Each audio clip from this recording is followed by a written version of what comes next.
지금 저희가 300석 정도 자리를 준비했는데 자리를 넘게 찾아주셔서 큰 감사를 드립니다.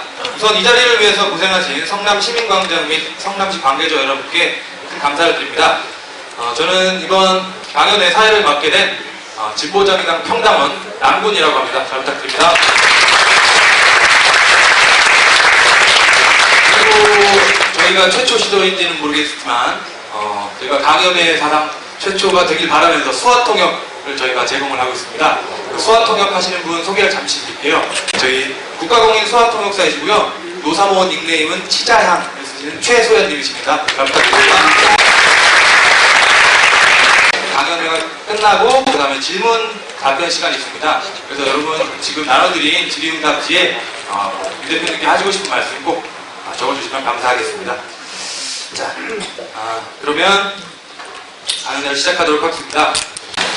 여러분 이미 다 알고 계시겠지만 다수의 당직과 공직을 역임하셨습니다. 그런데 항상 제 소개를 드릴 때 앞에 전자를 붙여야 됐었죠. 개혁당, 국민참여당, 통합진보당 대표를 역임하셨고요. 전 16대, 17대 국회의원이시고 전 보건복지부 장관이십니다. 그런데 최근에 이제 진보정의당의 선거대책위원장을 맡게 되셔서 제가 공식 직함을 붙일 수 있게 되었네요. 위원장님이라고. 자, 그런데 아마 좋아하시는 소개는 지식소매상을 좋아하실 것 같습니다. 지식소매상으로 스스로 자칭하고 계시고요. 최근에는 제가 네이버 검색을 해보니까 취미가 낚시와 축구를 취미로 즐기신다고 하셨는데 최근 상처를 좀 받으신 후에 실제 힐링은 아마 당구를 통해서 자기 자가치유를 하시고 최근 강풀 작가님을 제압하시고 제가 승리했다고 들었습니다.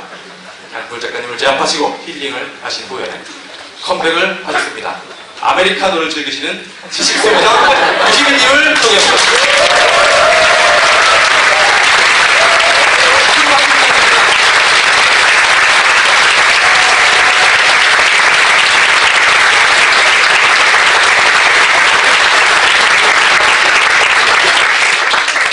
예, 반갑습니다.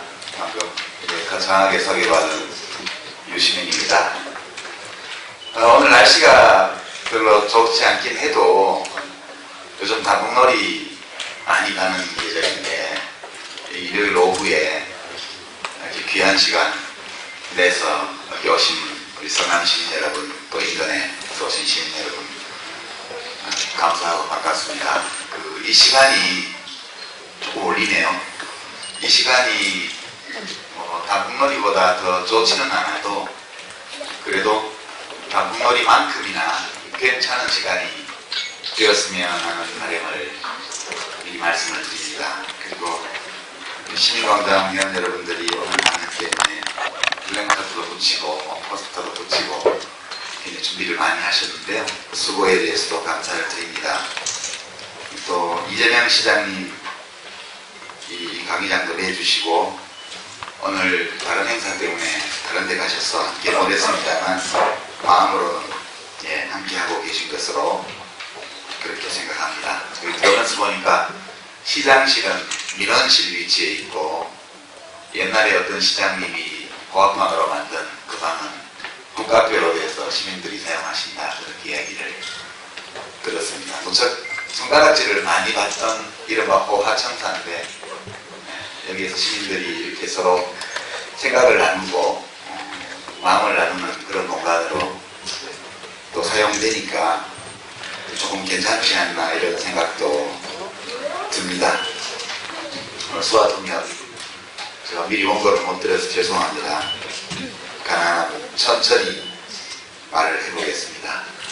오늘 강연 제목이 대한민국 복지국가의 전망 이라는 제목인데요.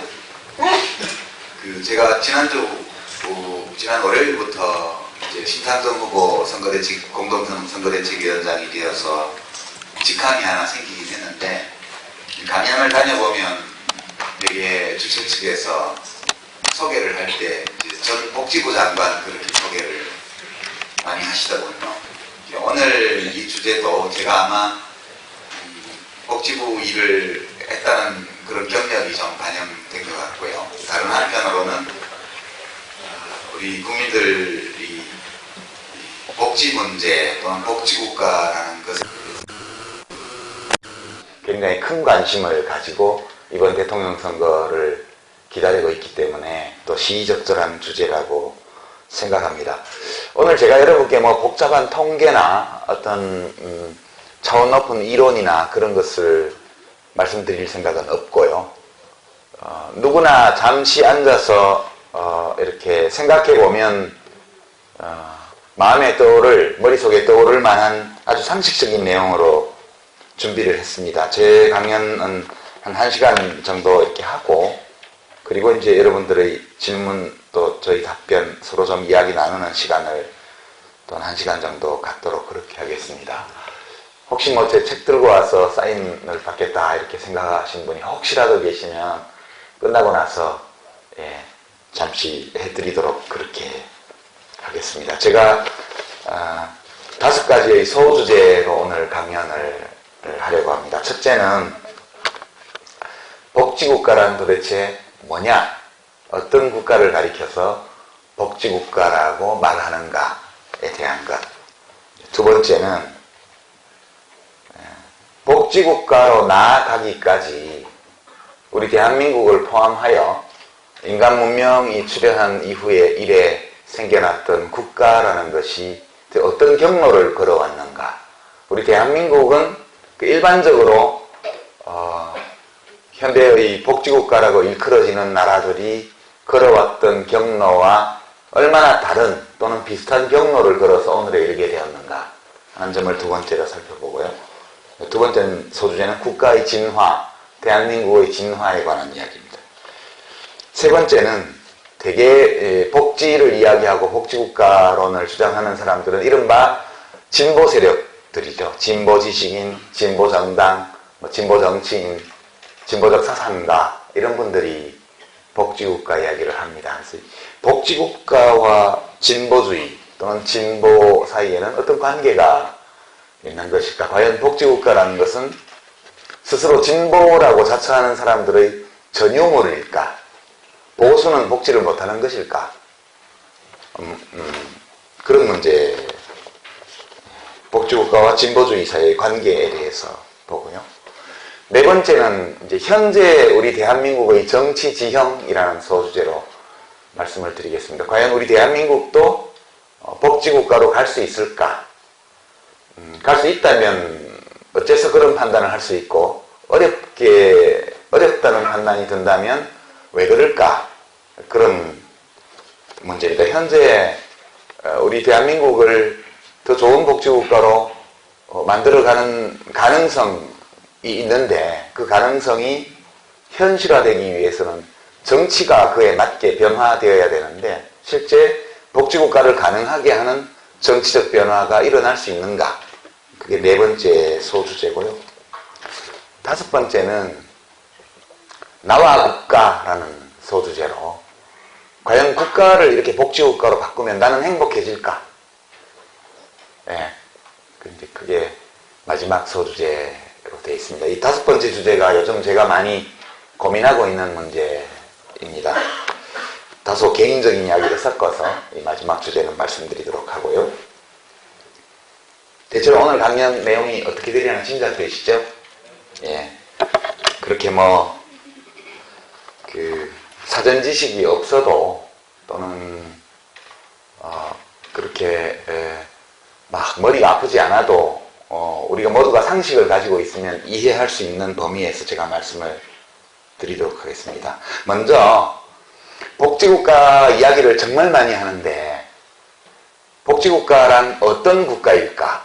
라는 주제입니다. 우리가 보통 옛날에 듣기를 요람에서 무덤까지 이런 표현 들으셨죠? 옛날 영국, 프랑스, 스웨덴, 독일 이런 나라에서 많이 유행하던 이야기입니다. 요람에서 무덤까지 국가가 뭔가를 책임져주는 나라 그렇게 많이들 이해를 하고 있죠. 근데 이것은 복지국가에 대한 오해라고 저는 생각합니다. 복지국가는 우리들의 삶을 책임져주는 국가는 아니죠. 삶은 사실 어떤 개인이든 조직이든 사회든 국가든 내 삶은 누가 대신 책임져 줄 수가 없습니다. 그래서 요람에서 무덤까지 모든 것을 국가가 책임진다 이런 것은 이 복지국가에 대한 아이디어를 좀 극단적인 형태로 좀 약간 과장해서 뭐든지 사람들의 마음을 잡으려면 조금 선명하게 얘기를 해야 되기 때문에 그렇게 얘기하는 것이지 실제 복지국가가 그런 것은 아니다. 그럼 복지국가는 뭐냐? 제가 가진 복지국가에 대한 이제 개념은 이런 겁니다. 복지국가란 시민들, 개개인을, 모든 시민들을 다양한 형태의 사회적 위험에서 보호하는 국가. 그게 복지국가입니다. 국민을 행복하게 만드는 국가라든가 국민의 삶을 책임져주는 국가하고는 다르죠. 시민들, 개개인을, 모든 시민들을 다양한 형태의 사회적 위험으로부터 보호하는 국가입니다. 개인적 위험에서는 보호 못해요. 근데 어떤 남자한테 대시했다가 차이는 위험, 또는 뭐 어떤 여자한테 접근했다가 딱지를 맞는 위험, 이런 것들은 국가가 책임 못 지죠. 국가가 보호할 수 있는 위험은, 또는 보호해야 되는 위험은 사회적 위험입니다. 개인이 감당할 수 없고 개인이 대처할 수 없는 위험. 개인이 감당해야 되고 개인이 감당할 수 있는 것은 개인이 감당하도록 하는 것이 맞고요. 이 부처님께서 말씀하시기를 인생은 고해다, 그렇게 생로병사, 이것이 인간의 운명이다. 태어나고 늙고 병들고 죽는다, 그렇게 이야기를 했고, 이 생로병사의 운명 속에서 살아가는 사람들이 잘 살아가기 위해서 어떤 마음을 가지고 어떻게 살아가야 되는가, 이런 것들 얘기를 많이 하셨죠. 이것은 이제 영혼의 영역입니다. 국가는 영혼에는 손을 못 대요. 그래서 그러면 우리들의 삶을 고통스럽게 만드는, 또는 우리들의 삶을 위협하는 사회적 위험은 어떤 것이 있을까? 도대체 무엇이 우리들의 삶을, 사람들 개개인의 삶을 위협하고 때로 낭떠러지로 밀어넣고 그렇게 만드는 것일까? 이렇게 보면 되게 수도 없이 꼽을 수 있지만 6가지 정도의 사회적 위험이 늘 우리들의 삶에 도사리고 있는 것 같습니다. 과거에는 이런 것들을 국가가 거의 맡아주지 않았어요. 이런 위험으로부터 시민들을 보호하지 않았습니다. 이런 위험으로부터 시민들을 보호하려는 노력 속에 국가의 성격이 변화하고 그렇게 해서 복지국가까지 오게 된 건데요. 이 옛날 고대나 중세기나 이런 데는 논외로 하고, 이 소위 산업화 이후 현대사회에서 우리들의 삶을 위협하는 요소들은, 첫째는 질병, 그래서 아주 오래된 익숙한 위험입니다. 질병은 개인적인 위험이 아니에요. 전염병 이런 것은요, 사회적인 거거든요. 그러니까 여기 엄마들도 계실 텐데 예방접종 안 하는 엄마들이 가끔 있어요. 그 대안적 건강이론 이런 것을 신봉하면서 예방접종은 사기다, 이렇게까지 극단적으로 주장하는 분들이 있는데, 실제 예방접종을 안 시키는 분들이 있어요. 안 시켜보면 진짜로 병에 안 걸립니다. 자기 아이가 전염병에 안 걸려요. 그러니까 이 이론이 맞아 라고 말씀하시는데 사실 그건 아니죠. 다른 사람이 모두 예방접종을 하면, 우리 아이는 예방접종을 안 해도 전염병에 걸리지 않아요. 왜냐하면 전염성이라는 것은 타인이 병에 걸릴 때 다른 어떤 사람이 병에 걸리는 것과 내가 병에 걸리는 것이 독립된 사건이 아니고 연관되어 있는 사건이기 때문에 이런 것을 전부 사회적이라고 얘기를 합니다. 100명의 아이 가운데 99명이 접종을 하고 1명이 안 하면 걸릴 확률이 거의 없어요. 그 1명도. 그래서 이 질병이라는 것이 상당 부분 개인적인 위험이 아니라 사회적인 위험입니다. 이 질병으로부터 사람을 보호하는 거예요.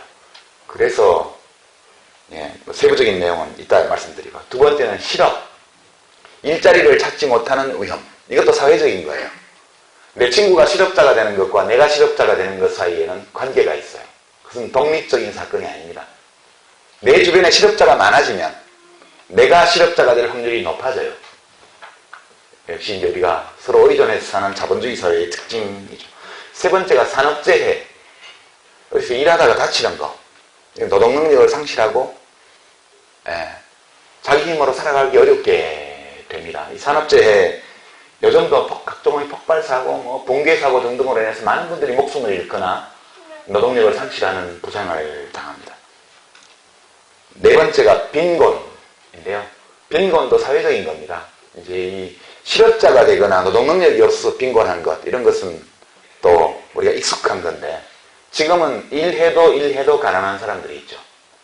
한번 빈곤의 늪에 빠지면 못 벗어납니다, 거기에서. 그래서 이제 전문가들은 워킹 푸어, 일하지만 너무 가난한 사람들.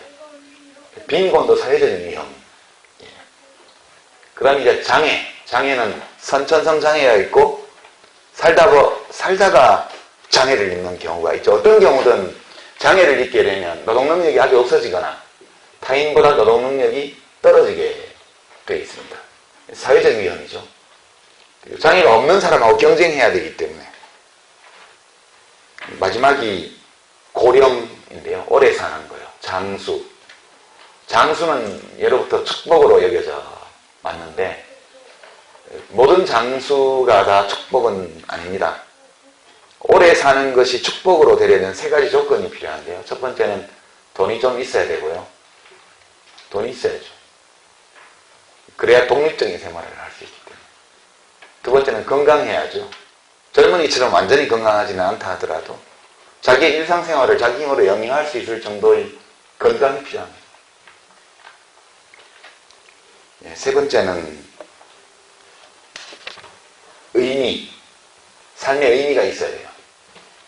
나이가 들어서, 여기도 어르신들이 좀 계신데, 나이가 많이 들어서 산업 일선에서 은퇴한 뒤에도 나의 하루하루의 삶이 나에게 의미가 있어야 돼요. 의미를 느끼지 못하고 돈도 없고 건강도 나쁘다. 이렇게 되면 이제 존재의 근거가 흔들리게 되어 있습니다. 그래서 소득이 없고 재산이 없고 건강을 잃은 그런 장수라는 것은 재앙입니다. 그래서 우리나라 노인 자살률이 무지하게 높죠. 이것도 사회적인 위험이라고 봐야 돼요. 그 외에도 이런저런 위험 요소가 많이 있지만 대개 이 6가지의 위험이 우리들의 삶을 고통 속으로 빠뜨릴 수 있는 아주 무서운 위험들입니다. 국가는 되게 만년 전에 생겼는데요. 보통 말하기를. 국가가 이 사회적 위험에 대해서 인식하고 이 위험으로부터 시민들을 보호하기 위해서 노력한 지는 불과 얼마 되지 않습니다. 이런 위험으로부터 시민들을 최대한 보호하려고 하는 나라가 복지국가입니다. 이 위험으로부터 안전하다고 해서 그 삶이 의미가 있고 행복한가? 그렇게 말할 수는 없죠. 삶의 의미, 행복, 그것은 각자의 마음에 달려있는 거기 때문에 국가가 이 위험으로부터 사람들을 지켜준다고 해도 자기 삶의 의미나 기쁨, 행복 이런 것들은 각자에게 달려 있는 거죠. 이런 위험으로부터 국가가 시민들을 보호하는 것은 시민들 개개인이 행복한 삶을 살아가는데 필요한 조건을 제공하는 것이지 행복한 삶을 절대 보증해주지 못합니다. 개인의 영역은 따로 남아있어요. 그럼 국가는 이 사회적 위험으로부터 모든 시민들 개개인을 보호하려고 하는 복지국가는 어떤 방식으로 일할까? 이제 이 6가지 위험으로부터 우리 대한민국이, 이 국가가 시민들을 얼마나 보호하고 있는가, 이런 것들은 여러분 머릿속으로 한번 생각해 보십시오. 나는 어느 정도 보호받고 있지? 어느 정도 보호하고 있습니다. 그러나 완벽하게 보호받고 있는 것은 아니죠. 대개 복지국가가 이런 위험으로부터 시민들을 보호하는 데는 대개 5가지 정도의 수단을 사용합니다. 시민들을 보호하겠다 이런 목적을 가지고 있으면 보호하는 데 필요한 수단을 가지고 있어야 돼요, 국가는. 국가가 시행하는 제도 중에 강도가 약한 거, 국가의 힘이 약하게 느껴지는 거, 또는 강제성이 덜한 거, 이런 것부터 말씀을 드리면 첫 번째는 정보 제공. 정보 제공. 그러니까 전염병이 발생하면 빨리 파악해서 주의보를 내리죠. 주의보를 내립니다. 또 어떤 새로운 물질이 발견되었을 때 이 물질이 암을 발생시킨다. 이런 걸 알게 되면 빨리 조처를 해야 돼요. 알려야 돼요. 최근에 농식라면 발암물질 사태에 문제가 뭘까? 그런 일이 생길 수 있죠. 근데 인지했을 때 곧바로 시민들에게 알려야 돼요. 이번 식약청의 조처는 그 점에서 시민들을 충분히 보호했다고 보기가 어려워요. 이 정보 제공은 많은 것들을 포함합니다. 정보 제공은 예컨대 10년 후, 20년 후에 우리 산업 구조가 어떻게 될 거라는 거, 어떤 직종이 뜨게 될 거라는 거, 유망하다는 건 정보 제공이고요. 이런 것이 실업자가 될 위험으로부터 어느 정도 사람들을 보호해 줍니다.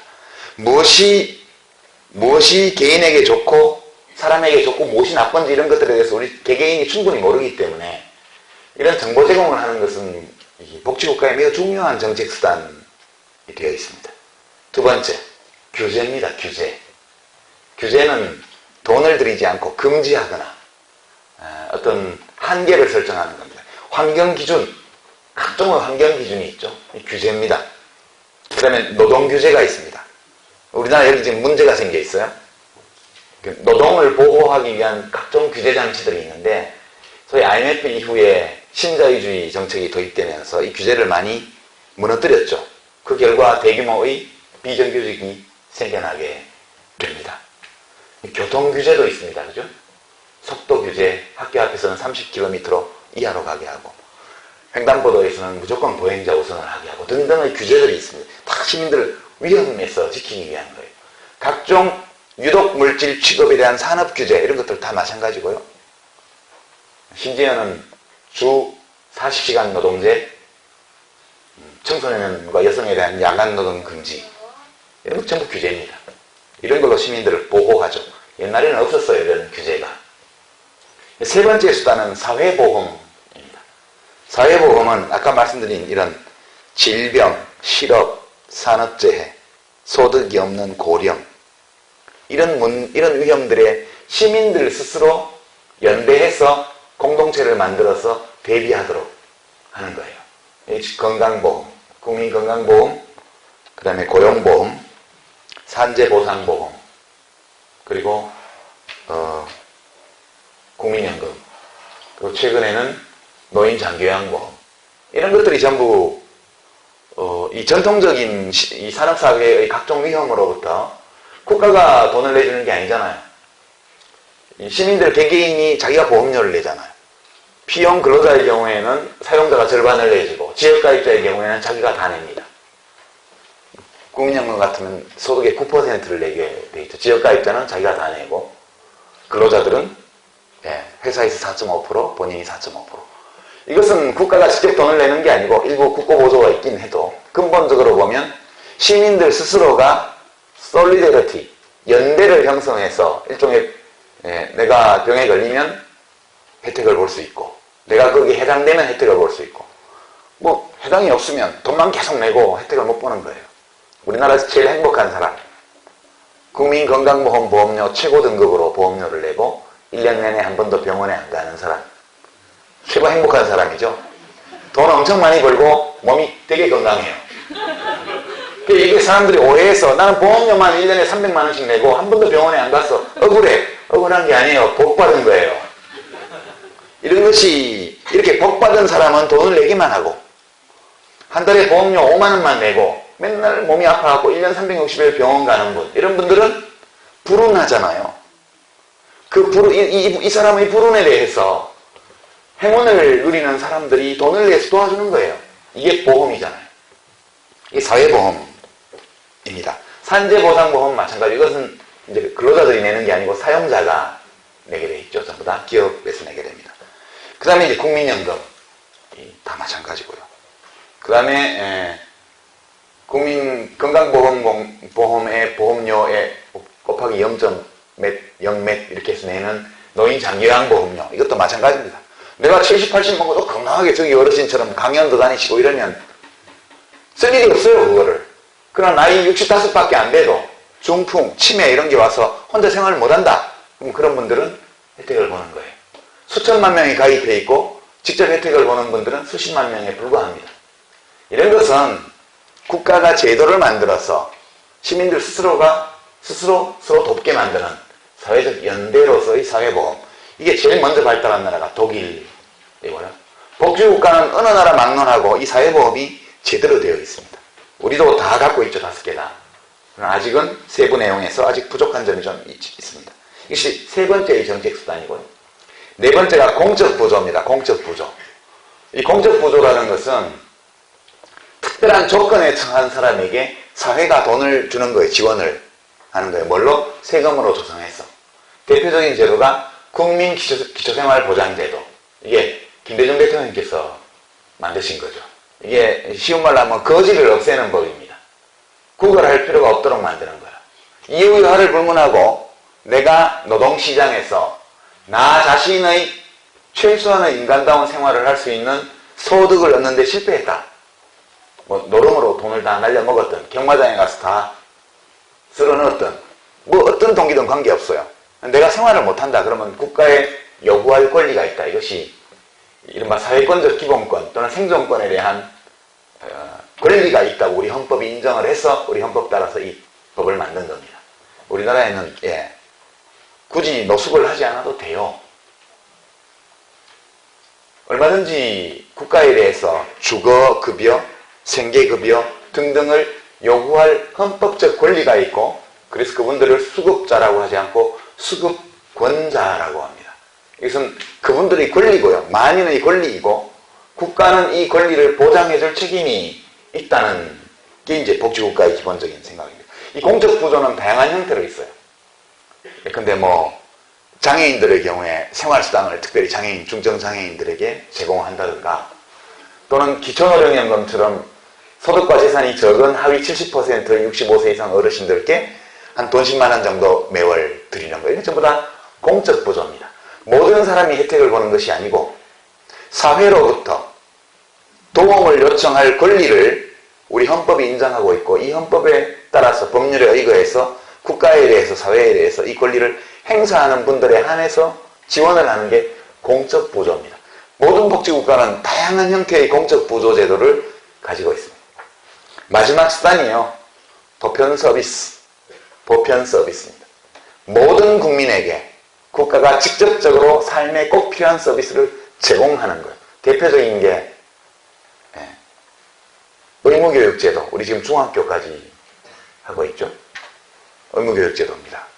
고등학교까지 이제 확대한다 이렇게 되어 있는데 이 공적 부조와 보편적 서비스 사이에는 경계선이 없습니다. 그러니까 공적 부조를 하고 있는 것을 모든 사람에게로 확대하면 보편 서비스가 됩니다. 유명한 무상급식 논쟁 이게 바로 이거죠. 일정 수준 이하의 소득밖에 올리지 못하는 부모를 둔 아이들에 대해서만 교육부가 밥값을 내줬죠, 처음에는. 근데 이것을 부잣집 아이들이나 가난한 집 아이들이나 다 수업료를 안 받잖아요. 초등학교, 중학교는. 보편 서비스로 제공하기 때문에. 학교에서 아이들 점심 먹이는 것도 보편 서비스로 하자. 이게 이제 무상급식론입니다. 그러니까 공적 부조를 하고 있는 것을 모든 국민에게 확대하면 그것이 보편 서비스가 됩니다. 좋은 복지국가일수록 더 훌륭하고 더 많고 더 튼튼한 보편적 서비스 제도를 가지고 있습니다. 저게 이제 복지국가는 정보 제공, 규제, 사회보험, 공적 부조, 보편 서비스 이 5가지의 수단을 가지고 최대한 시민들을 삶을 위협하는 여러 사회적 위험으로부터 보호합니다. 이게 이제 제가 생각하는 복지국가의 개념이고요. 조금 복잡하죠, 여기까지는. 이제 두 번째 소주제로 넘어갑니다. 그럼 국가는 어떻게 해서 이런 일을 하게 되었나? 처음부터 그랬을까? 전혀 그렇지 않습니다. 되게 국가는 4단계를 거쳐서 진화해 왔습니다. 진화라는 것은 생물학적 개념인데요. 조직, 인간들이 만든 공동체, 조직도 진화합니다. 이것을 일종의 사회적 유기체다. 국가라는 것은 생물은 아니지만 마치 생물 같은 존재라는 거예요. 진화라는 것은 뭐 여기 계신 분들 중에 혹시 특정한 종교적 신앙을 가진 분들 중에는 창조론이라는 것을 뭐 신뢰하는 분도 계실지 모르겠으나 되게 우리가 일반적으로 받아들이는 진화론에 따르면 지구 행성의 표면 혹은 뭐 물속에 존재하는 또는 공중에 살아가는 모든 다양한 생명종은 공통의 조상에서 유래되었다. 그거죠. 최초의 단순한 자기 복제 능력을 가진 유기분자에서 시작되어서 그 자기 복제 과정에서 변이가 나타나고 이 개체들이 가지고 있는 다른 점, 변이, 이것이 생존에 유리할 경우에는 보존되고 유전되고 생존에 불리한 변이를 가진 개체는 죽어서 사라지고 이렇게 해서 자연 생존 경쟁과 자연 선택이 지속적으로 수십억 년 동안 이루어지는 과정에서 우리가 오늘날 보고 있는 다양한 종이 만들어졌다. 이게 이제 진화론의 핵심입니다. 국가도 최초의 형태는 아주 단순했고요. 이 단순했던 최초 형태의 국가가 약 1만 년의 과정을 거치면서 특히 지난 한 300~400년 동안의 아주 빠른 진화를 경험하게 됩니다. 최초의 국가라는 것은 아주 단순한 이유 때문에 생겨났습니다. 최초의 국가는 외부 공동체의 침략이나 공동체 내부의 무질서 범죄로부터 사람들을 보호하기 위해서 만들어졌습니다. 이것을 이제 보통 안보국가다 그렇게 얘기합니다. 안보국가. 이게 한 10,000년 전, 우리 한반도 같은 뭐 5,000년 전 최초의 국가들이 탄생했다고. 누가 국가를 만들었느냐?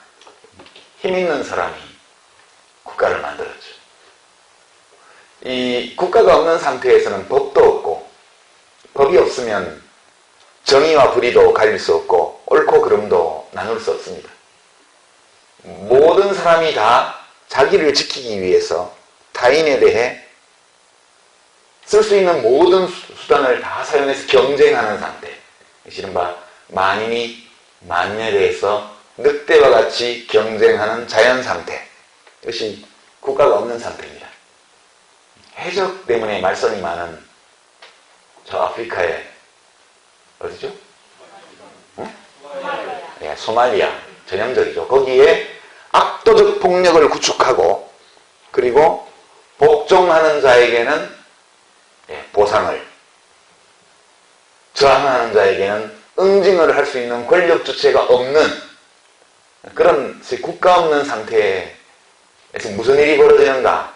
약 100만 명의 내부 난민 들판으로 짐승처럼 떠돌아다니면서 살고 있고요. 수십만 명이 해외로 탈출했고 젊은이들이 취직하기 위해서 해적단에 들어갑니다. 거기서는 어떤 사람도 훌륭한 삶을 살 수 없죠. 그래서 인간이 자기의 삶을 어느 정도 훌륭하게 살아가려면 사회 내부의 무질서와 범죄로부터 사람들을 누군가 지켜줘야 되고요. 공동체 외부에서 오는 침략으로부터 공동체를 보호해야 됩니다. 이것이 최초의 국가가 생기게 된 이유고, 이 일을 하는 국가를 안보국가다 이렇게 얘기합니다. 이 일을 위해서라면 다른 모든 것은 무시해도 되고 다른 모든 것은 깔아뭉개도 된다. 그런 거죠. 절대 왕권을 가지고 있던 고대와 중세기의 국가들이 되게 여기에 해당되고요.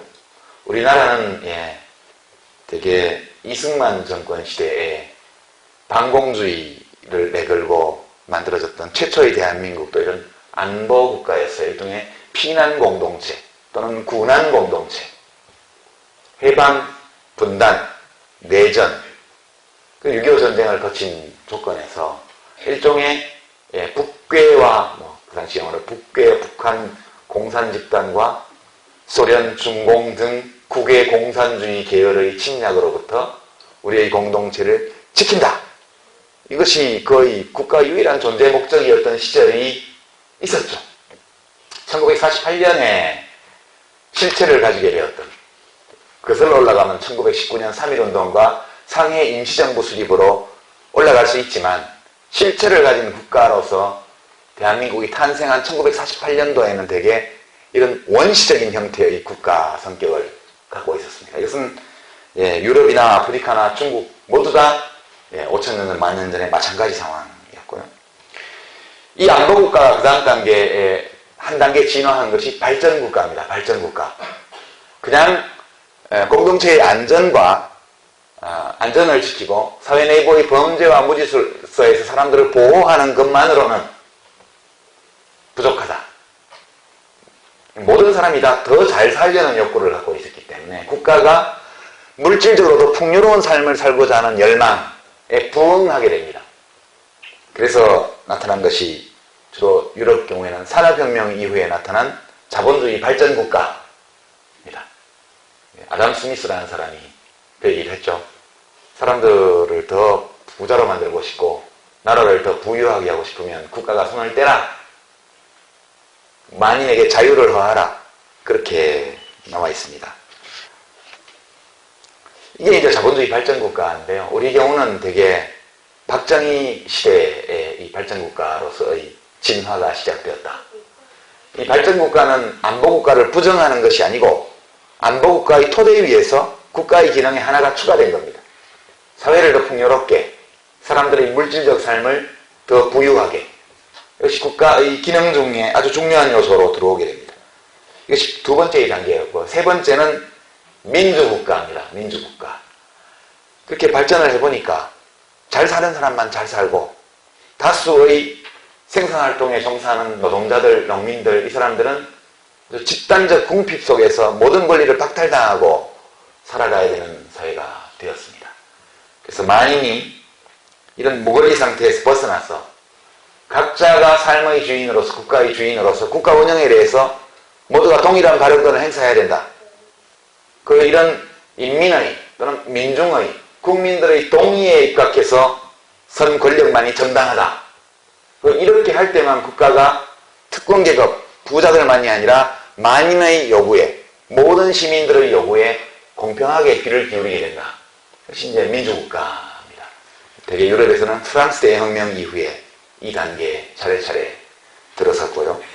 우리 경우는 1987년 6월 항쟁의 승리로 다시 대통령을 우리 손으로 뽑게 되고 국회의원 선거제도를 다시 살리고 자유롭게 선거운동을 하고 정당을 결성하고 투표하고 이렇게 시작된 것이 1987년이니까 25년 전쯤에 우리도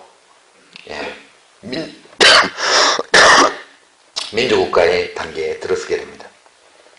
여기 어느 정도 이렇게 하고 나니까 그래도 해결되지 않는 문제가 너무 많다는 사실을 사람들이 알게 됩니다.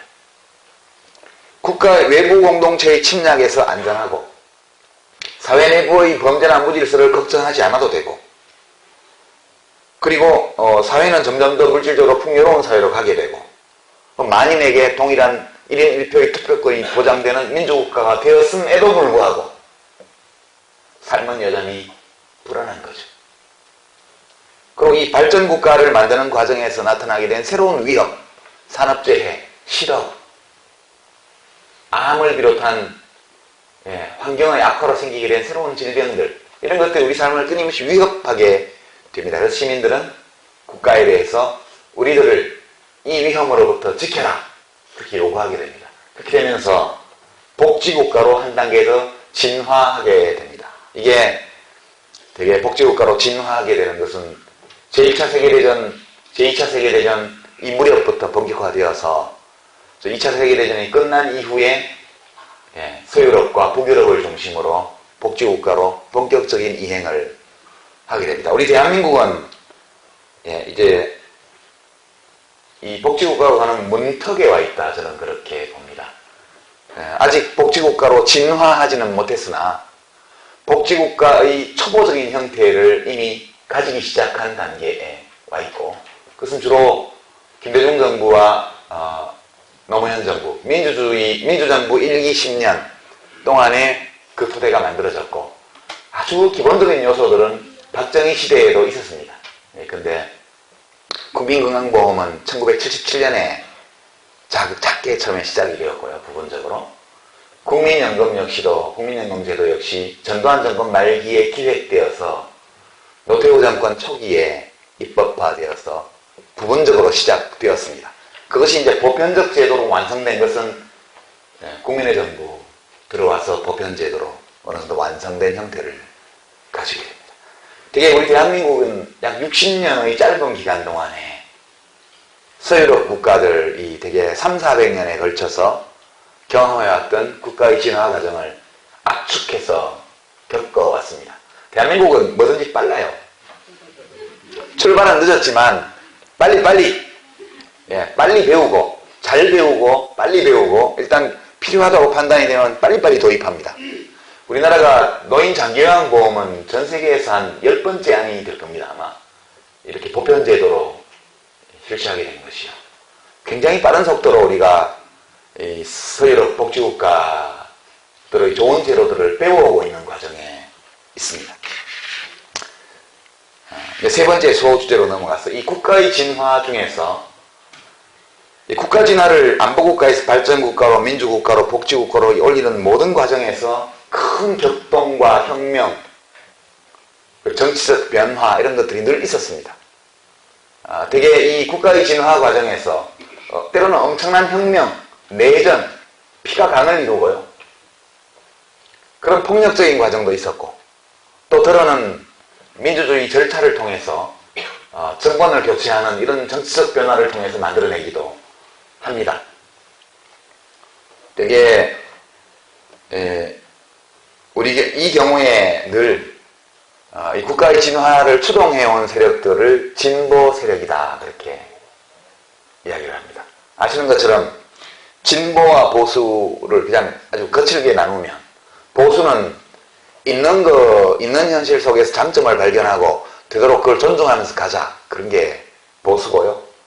진보는 아직 현실에 없지만 우리들의 이성과 우리들의 직관이 이것이 옳다고 명하는 대로 아직 현실 속에 존재하지 않는 새로운 것을 만들어보자. 그게 진보입니다. 포괄적으로는.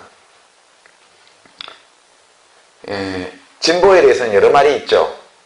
제가 작년에 통합진보당을 만들기 위한 진보통합에 국민참여당도 같이 하자 이랬을 때 너네는 진보 아니야. 그 얘기를 참 많이 들었어요. 아무나 진보를 하는 게 아닌가 봐요. 진보도 소고기처럼 등급이 있어서 1등급 플러스 2개 뭐 이런 게 있고 3등급이 있고 그런가 봐요. 저는 이런 것은 맞지 않다고 봅니다. 이것은 매우 보수적인 태도거든요. 그래서 진보가 뭐길래 진보가 무슨 벼슬이냐 그런 얘기도 나왔고요. 그래서 진보에 대해서 제가 사람들이 뭘 진보라 그러나 이렇게 살펴보니까 4가지 정도가 있는 것 같아요. 첫째는 자본주의를 극복하는 것이야말로 진보다. 반자본주의 투쟁, 자본주의를 철폐하기 위한 투쟁을 하지 않는 모든 자칭 진보는 가짜다. 자본주의를 철폐하기 위해서 투쟁하지 않는 진보는 이미 죽은 진보다. 이런 주장들이 있죠. 이런 주장을 누가 하는지는 여러분 잘 아실 겁니다. 아주 글 잘 쓰시는 박노자 선생이나 뭐 철학자인 김상봉 선생이나 이런 분들이 홍세화 선생이나 이런 분들이 이런 말씀 하세요. 뭐 이렇게 볼 수도 있겠죠. 그러나 저는 이것은 진보의 범위를 너무너무 좁히는 것이다. 이렇게 되면 친구가 거의 없을 거다. 진보는 그냥 내가 남과 다르다는 것을 보여주는 데서 의미를 가지는 그런 데 그치게 될 것이다. 저는 그렇게 생각합니다. 두 번째는 진보는 인간을 억압에서 해방시켜서 자유로운 존재로 만드는 것이다. 이런 견해가 있습니다. 이것은 이남국 선생님이라는 분이 쓴 진보를 연찬하다라는 책에서 제가 발견한 구절인데요.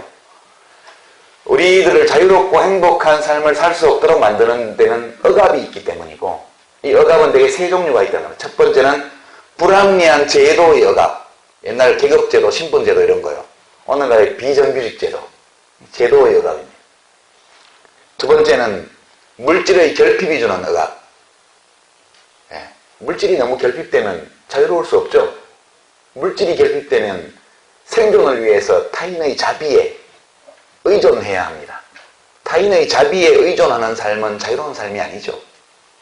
물질적 결핍의 억압이 있다. 세 번째는 낡은 사고방식, 낡은 의식의 억압이 있다. 그런 거죠. 여자가 뭐 이런 거요. 낡은 의식이죠. 여자가 뭐 어땠어요? 우리들이 낡은 의식 때문에 우리 자신을 괴롭히는 게 대단히 많습니다. 제가 잘 들은 으스개인데요. 남편이 3억을, 연봉 3억을 벌고 아내가 3천만 원을 번다. 문제 있나요? 별 문제 없죠. 부인은 밖에 나가면 야, 너 그 남편 돈 잘 버니까 좋겠다. 그런 얘기 듣고, 또 남자는 친구들한테 야, 너도 많이 버는데 와이프도 버냐? 많이 뭐 조금 버는데 뭐 돈보다도 삶의 의미를 찾는 거지. 네, 그렇게 얘기할 겁니다. 그죠? 근데 아내의 연봉이 3억 원, 남편의 연봉이 3천만 원. 문제 심각합니다. 저는 그게 로망인데 세상 남자들은 그렇지 않아요.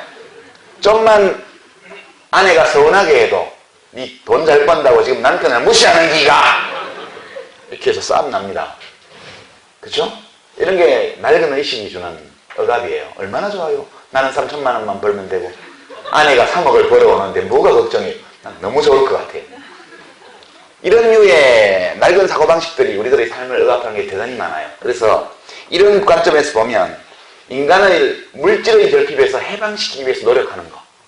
기업인도요. 얼마든지 진보가 될 수 있어요. 내용상. 또 불합리한 제도의 억압에서 사람을 해방시키는 거예요. 정치, 시민운동이 다 들어옵니다. 낡고 불합리한 의식에서 인간을 해방시키는 거. 영성운동, 정신운동 이런 것도 다 포함될 수 있어요. 범위가 상당히 넓어서 괜찮은 것 같아요. 저는 이 개념에 많이 기울어져 있습니다. 개인적으로. 세 번째는 E.H. 카라는 역사학자가 쓴 표현인데 인간 능력의 지속적인 발전, 이게 진보다. 그런 견해가 있습니다. 이것은 너무 넓은 개념이라 현실에서 좀 별 도움이 안 되는 것 같아요. 그죠?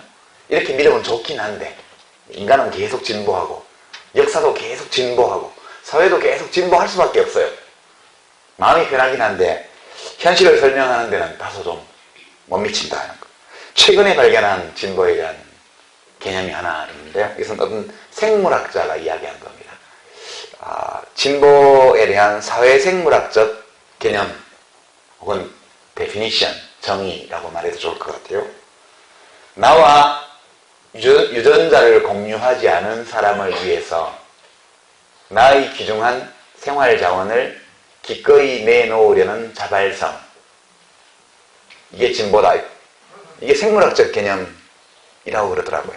원래 유전자를 공유한 타인, 이제 부모님, 형제, 자매, 아들, 딸, 할아버지, 할머니, 손자, 손녀, 이게 다 유전자를 공유한 타인이에요.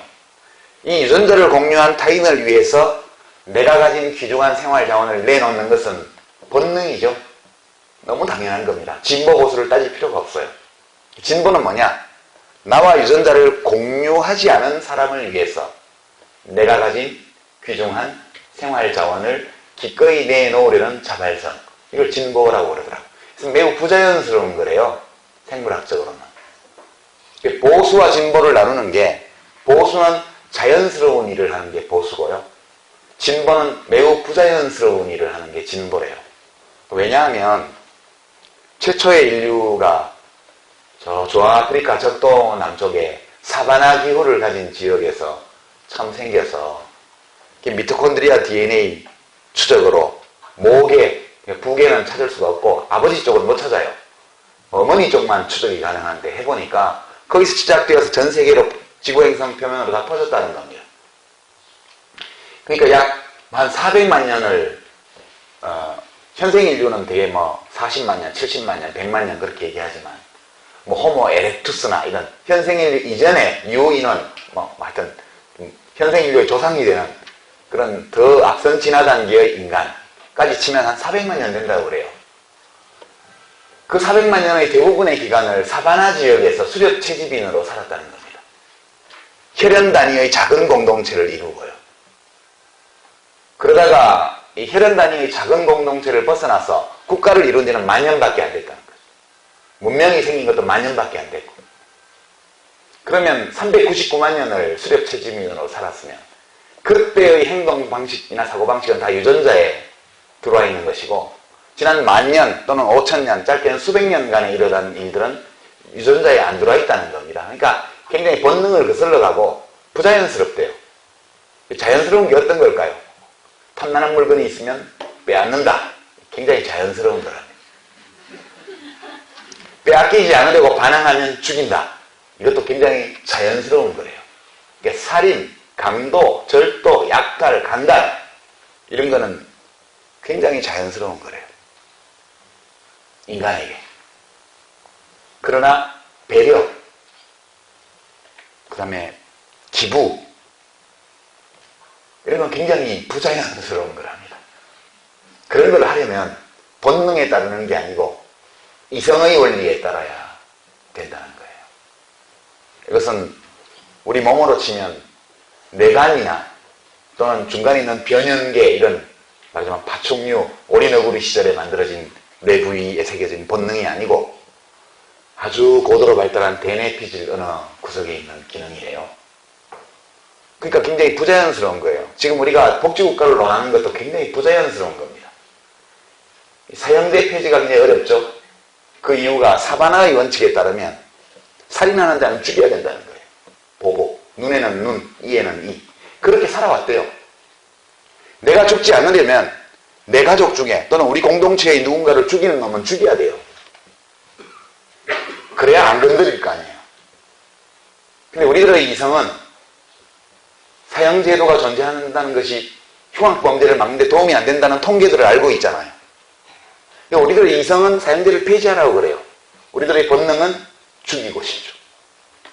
그래서 한번 흉악사건이 일어날 때마다 사형시켜야 된다는 목소리가 높이 올라오는 겁니다. 그래서 보수는 사형제 유지, 진보는 사형제 폐지. 그렇게 나타나는 거예요. 진보는 보편적 복지 찬성, 보수는 보편적 복지 반대. 반대가 자연스러운 거래요. 본능상. 보수는 무상급식 반대, 선별 무상급식 찬성, 진보는 보편 무상급식 찬성. 보수는 부자 증세 반대, 부자 감세 찬성, 진보는 부자 증세 찬성, 부자 감세 반대. 이렇게 생각합니다. 보수는 사대강 찬성. 왜? 인간을 위해서 자기중심적으로 뭐든지 지배하고 뭐든지 활용하고 뭐든지 착취하는 것이 자연스럽기 때문에.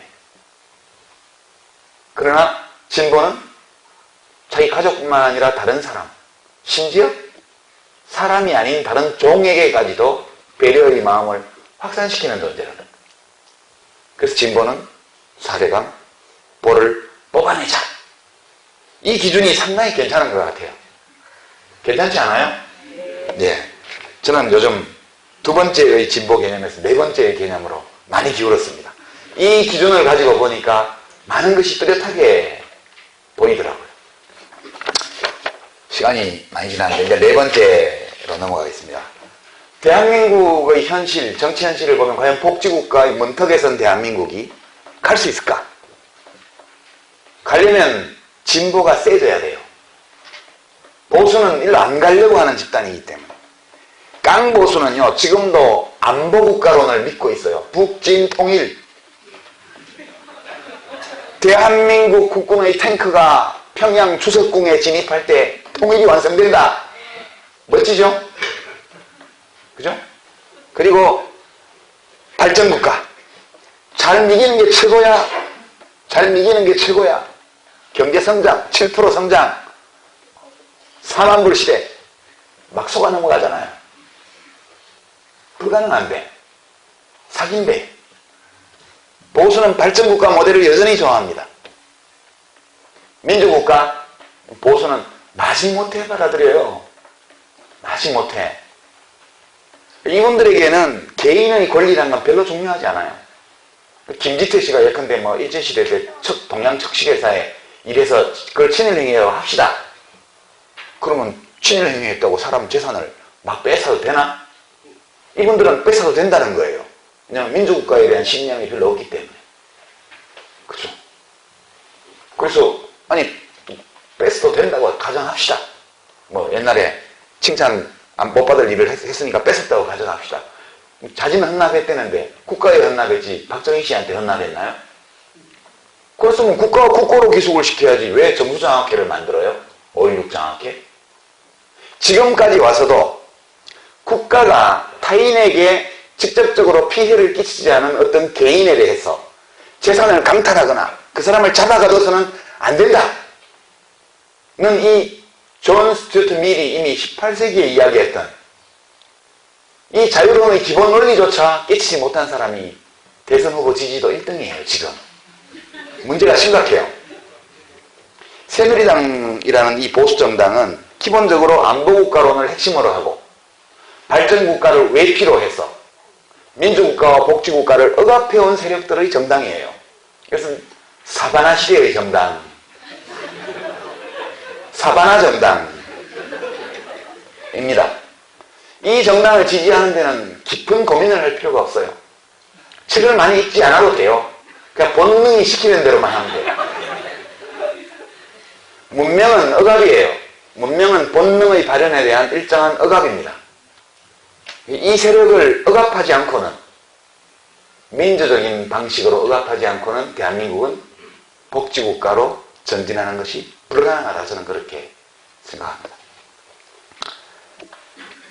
그 다음에 이제 진보 세력은 뭐냐? 저는 지금 민주당, 문재인 후보를 중심으로 한 민주당, 또 안철수 후보를 중심으로 한 제3세력, 또 진보정의당, 뭐 통합진보당, 사회당, 진보신당, 뭐 이게 다 묶어서 이게 진보라고 생각해요. 대한민국의 정치 지형은 적어도 국가의 진화와 관련해서 보면 새누리당, 선진통일당 있었는데 그거 합쳐졌잖아요. 잘 됐죠. 보수는 보수끼리 하나로 뭉쳐져야 돼요.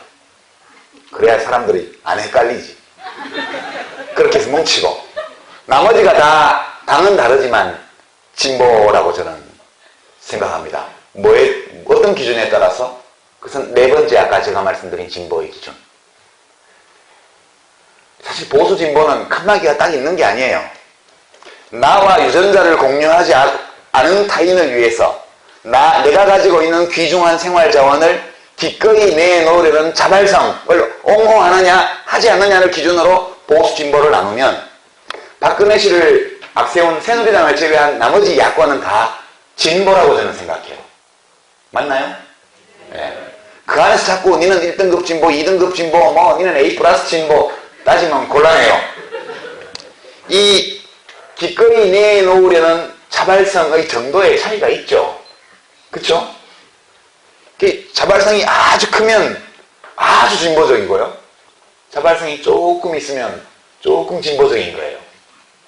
조금 있든 많이 있든 이것은 본능에 대한 이성의 우위, 야만에 대한 문명의 승리를 찬성하는 쪽이잖아요. 저는 그래서 뭉쳐야 된다. 그렇게 생각합니다. 우리 정치 지형이 좀 잘못 나눠져 있어서 굉장히 고달프지만 그래도 대한민국을 복지국가로 진화하도록 밀고 나가려면 국가가 정책을 통해서 많은 것을, 그러니까 사람들이 자기와 유전자가 무관한 사람들과 무엇인가를 많이 나눌 수 있는 그런 사회로 옮겨가게 만들려고 하는 모든 세력들은 손잡아야 된다. 그렇게 저는 생각합니다. 이와 관련해서 한 가지만 더 말씀드리면 여기 오신 어르신들 지금 70대 어르신들도 계신 것 같은데요. 너무 훌륭하십니다. 존경합니다. 왜냐하면 이 진보라는 것은 이성의 작용이거든요. 보수는 본능의 작용입니다. 이 젊을 때에는 이성이 활발해요. 이성이. 근데 나이가 들면 어쩔 수 없이 키도 줄어들고 골밀도도 약화되고 힘도 떨어지고 약간 2천만 개의 뇌세포 뉴런이 있다는데 숫자가 자꾸 줄어들어요. 재생이 안 되는 것도 많고요. 나이가 들면 덜 날카로워지게 되어 있습니다. 사람이. 나이가 들면 보수화돼요. 본능이 점점 더 우세해집니다. 70대, 80대가 되었어도 이런 강연에 오신다는 것은 총기가 20대 못지않게 반짝반짝 하시는 어르신들입니다. 제가 개인적으로 여기 할머니들도 계시고 저 어르신들 연세가 되어서 이런 강연에 갈 수 있을까? 갈 수만 있다면 정말 행복할 것 같다. 그런 생각을 해요. 지금 60대 이상이 새누리당과 박근혜 후보를 압도적으로 지지하고 있습니다. 그래서 젊은 사람들 중에는 뭐라고 불평하는 사람들도 있어요. 근데 이것은 매우 자연스러운 과정이라고 저는 생각해요. 왜냐하면 지금 60대들이요. 30년 전으로 돌아가 보죠. 1985년 2월 12일 2.12 총선이라는 게 있어요. 11대 총선인가 그래요. 12대. 그러고 나서 이제 1988년도에 개헌하고 나서 13대 총선을 하게 되는데요. 12대 총선 때 김대중 그 당시 총재께서 미국에 망명해 계시다가 김포공항으로 갑자기 귀국을 하셔서 경찰이 막 몇만 명이 출동하고 난리가 났었습니다. 인생이라고 생각해요. 그러니까 어떤 삶이 바람직한 삶인가라는 데에는 객관적 기준이 있을 수 없다. 어떤 삶이 좋은 삶인가, 훌륭한 삶인가, 성공적인 삶인가, 이것은 그 사람 스스로, 나 스스로 설계하고 선택한 삶을 내가 옳다고 생각하는 방식으로 살았을 때 그것이 제일 바람직하고 성공한 삶이다. 어떤 결과가 객관적인 기준에 비추어서 바람직하기 때문이 아니고 내 스스로 선택한 것이기 때문에 바람직한 거죠. 다른 기준은 없다고 저는 생각해요. 사람들은 흔히 많은 경우에 인생의 성공과 실패의 기준을 밖에다 자꾸 둬요. 지위가 얼마나 높으냐, 돈을 얼마나 많이 벌었냐, 얼마나 좋은 대학을 나왔냐, 소위. 또는 뭐 등등의 밖으로 드러난 어떤 것을 가지고 나의 성공과 인생의 성공과 실패를 판단하려고 하는 경향이 있습니다. 그건 전부 가짜예요. 아무리 출세를 하고 높은 자리에 가고 그래도요, 자기가 살면서 한 행위에 대해서 이것이 정당하다, 떳떳하다, 아름답다 느끼지 못하는 삶은 실패한 인생입니다. 한 예를 들어볼까요? 저는 그렇게 스스로 선택하고 결정하고 이렇게 살아온 인생이 단지 성공한 것일 뿐만 아니라 매우 아름답고 품격이 있는 것이다. 그렇게 생각합니다. 돈 많은 재벌 회장님이요, 아들한테 비상장 계열사를 하나 차려주고 내부 거래를 통해서 엄청난 이윤을 안겨줬습니다. 그리고 그 아들은 그렇게 남긴 이익을 가지고 자기 아버지 회사 주식을 사요. 그래서 몇 년이 지나면 아버지 회사가 아들한테로 소유권이 넘어갑니다. 상속세도 안 내고. 그게 성공한 인생인가요? 자기 스스로 그 재벌 회장님이 세상 떠날 때가 되어서 자기가 자식한테 그렇게 해서 회사를 물려준 것을 돌아볼 때, 야, 훌륭하다, 이렇게 생각한다면 그 삶은 비천한 삶입니다. 스스로 당당하고 훌륭했다 라고 생각하지 않지만 어쩔 수 없었어, 그렇게 생각한다 할지라도 실패한 삶이라고 저는 생각해요. 그 사람 자신의 마음속에 자기가 한 행위가 아름답고 품격 있게 평가되지 않는 한 그 인생은 실패한 인생입니다. 저는 하나도 안 부러워요. 그런 재벌 회장님이. 그 삶은 비천하다고 생각합니다. 돈이 아무리 많아도요. 국가에 대해서도 마찬가지인데요. 저는 국가가 내 삶을 정해주거나 또는 내가 살면서 감당해야 될 모든 위험을 국가가 감당해 주기를 원치 않습니다. 나는 최대한 내 힘으로 살고 싶어요. 그리고 나 혼자 힘만으로는 감당할 수 없는 위험에 대해서는 국가가 확실하게 나서서 나를 보호해 주기를 요구합니다. 이것이 경계선이거든요. 사람마다 어디에 경계를 긋느냐는 좀 다를 수 있다고 봐요. 그래서 뭐는 국가가 해야 되고 뭐는 내가 해야 된다는 것이 뚜렷이 금이 그어지지 않을 수도 있습니다. 그러나 뭐보다 중요한 것은 내 삶은 내가 살아간다는 생각, 선택의 가능성이 남아있을 때 그때 내 스스로 선택한다는 의지, 그리고 타인의 자비심에 의존하는 삶은 존엄하기 어렵다는 생각, 이 생각이 저는 매우 중요하다고 느껴요. 사실 정치인으로서 제가 하는 발언은 많은 내부 검열을 통해서 나온 겁니다. 솔직히. 왜냐하면 정치하는 입장에서 맞는 말이라도 뭐 없이 하면 안 돼요. 그러다 보니까 정치적으로 현명해야 되거든요, 발언이. 제가 오늘 약간 위험한 경계선을 왔다 갔다 하면서 오늘 발언하고 있는데요. 제가 최근에는 저의 자체 검열, 스스로 하는 내부 검열로 좀 벗어나고 싶어요. 소속 당이 있고 하기 때문에 제가 사실 말이 조심스러운 측면이 있습니다만 최대한 정치인으로서 어쩔 수 없이 해야만 되는 내부 검열, 자체 검열을 벗어나서 말할 때 저는 자꾸 국가의 책임을 지나치게 거론하면 개인의 삶이 존엄해지기 어렵다고 생각해요. 최대한 개인이 맞설 수 있는 것은 개인의 힘으로 최대한 맞서자. 그렇게 할 때에만 내가 직면한 여러 위험 중에서 내가 감당할 수 없는 것을 국가로 하여금 책임지라고 당당하게 요구할 수 있다고 저는 생각해요. 그 점 말씀드리면서 진보 세력이 무조건 모든 문제를 다 국가에다가 넘기는 이런 정치 세력이다. 이런 오해를 받지 말아야 된다고 생각해요. 진보는 개인의 삶을 국가에 맡기는 게 진보가 아니라고 저는 봅니다. 우리들 각자는 내 삶을 내가 산다. 국가는 네가 할 일을 똑바로 해라. 이것이 저는 품격 있는 진보의 입장이라고 믿습니다. 그런 점도 말씀드리고요. 끝으로 제가 오늘 심상정 후보 선대위원장으로서 이 강연을 한 것은 아니지만 심 후보는 저하고 대학 동기인데요. 대학 다닐 때부터 욕도 잘하고 그랬어요. 욕도 잘하고 남자들한테 진짜 남자들한테 밀리는 게 없었습니다. 그래서 우리 1년 선배들이 심상정 때문에 골머리 썩이는 걸 참 많이 봤거든요. 도저히 논쟁하다가 안 되니까 가시나 지 맘대로 하게 해줘라. 이렇게 나오더라고요. 근데 저는 그렇게 말하면 안 되는데 그때도 그렇게 생각했는데 이제 한 대학에 입학한 지 한 35년이 지나서 같이 조직에서 일을 하게 됐습니다. 저는 심 후보가 생물학적 의미에서의 진보 이 점에서 굉장히 뚜렷한 특성을 가진 정치인이라고 생각해요.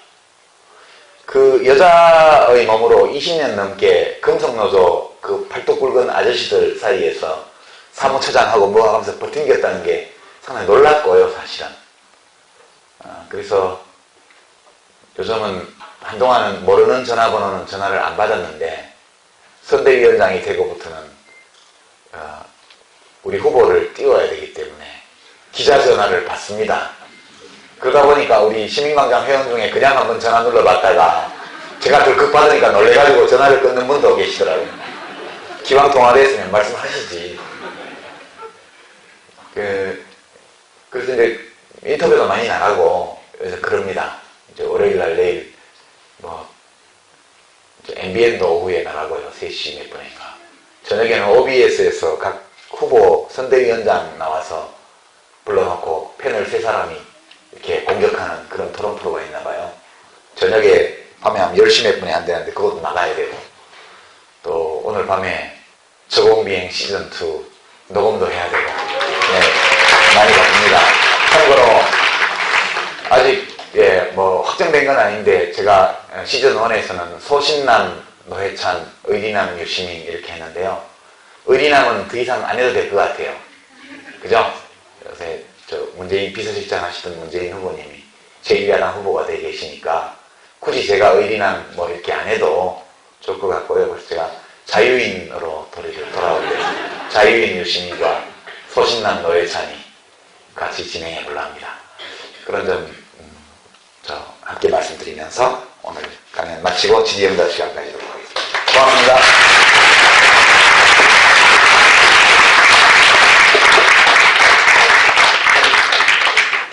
유시민 위원장님 강연 잘 들었고요. 꽃다발 잠시 전달해 드리도록 하겠습니다.